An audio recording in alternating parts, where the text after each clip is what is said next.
and said, I need your help. I just need you to wrap your arms around my child when I'm not there. Yeah.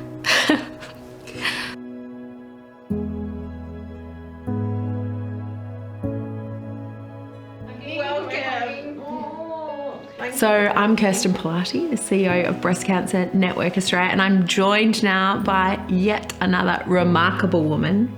Nadine, welcome. Tell us a bit about you. Hi Kirsten, thank you so much for having me.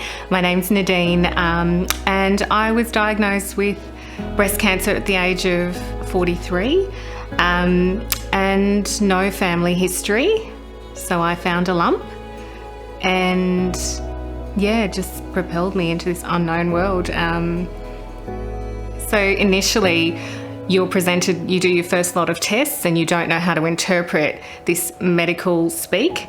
So my husband and I, we had a beautiful breast care nurse who introduced us to Breast Cancer Network Australia, and I was really interested in looking through the treatments that everyone else had undergone, and through podcasts and also my journey was really relatable. So actually it prepared me for the interview or the appointments I had with my breast surgeon and with my oncologist as well, so I could ask questions.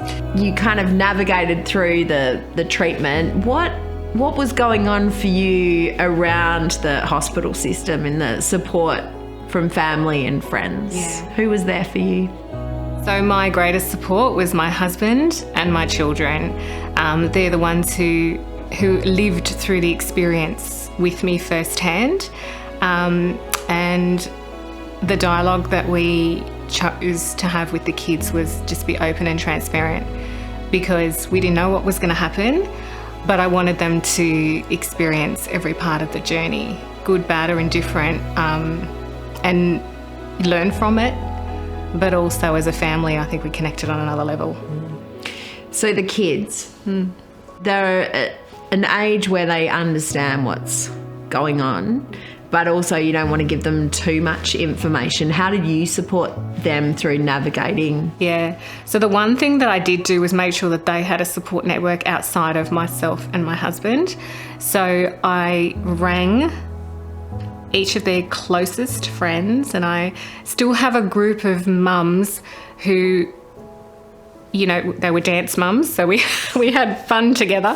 But I remember taking them to a cafe and saying, I need to tell you something. I need you to be there for Grace. I need you to hold her hand because I don't know how she's going to react. This is how we're dealing with it, but I need your help. And it was really hard for me because I never asked for help, so it was hard.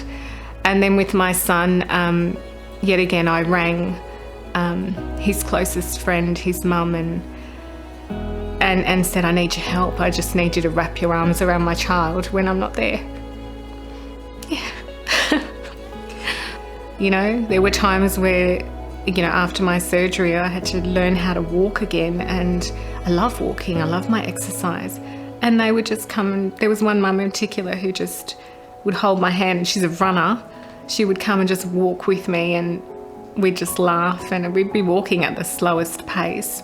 But she said, my mission or my role is to keep you healthy and active, and that's what I'm doing. I'm like, gosh, I'm blessed. Yeah, how cool is that? Can you imagine what your breast cancer journey would have been like if you didn't have that support? Very lonely. Very lonely. It can be a very isolating place, and because of COVID as well, it would have been a very lonely place. And I think the support is there to help you to see that there is a way forward, and even though you've got to deal with your self-adaptation and self-advocacy, and you've got to work on yourself to support yourself first. Having those friends there to have coffees with and go out dancing. And I was also really surprised at some people who just didn't say anything, but their actions spoke louder than their words. And I love that about them. What does that mean to you as a person? How does that? It just makes me feel valued and loved and respected, and that I've got some really beautiful people in my life. I just felt really blessed. You said your husband was great support. Yeah. What were a few things that he did that really made the biggest difference to you? So he came with me to every single medical appointment, and our game plan going into them was, if I don't pick up on something, I need you to be my ears in there, and I need you to, so he just did that naturally. He's a man of very few words, but his actions speak volumes.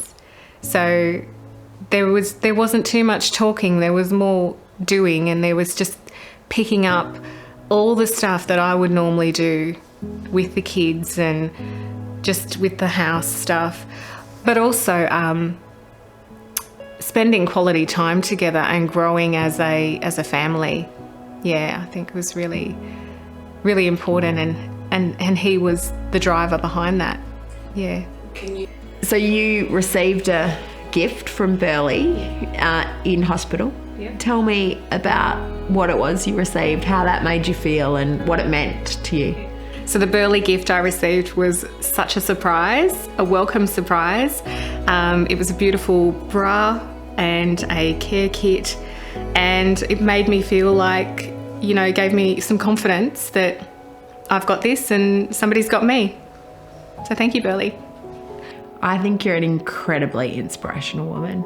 I feel very honoured to have been here with you. Oh, thank you so much, Kirsten. I feel blessed to be here today too. Thank you for sharing your story. I know it'll make a very big difference, and support is everything, right? Support is everything. Yeah, and thank you so much to BCNA for being there for me. Yeah, I really appreciate it.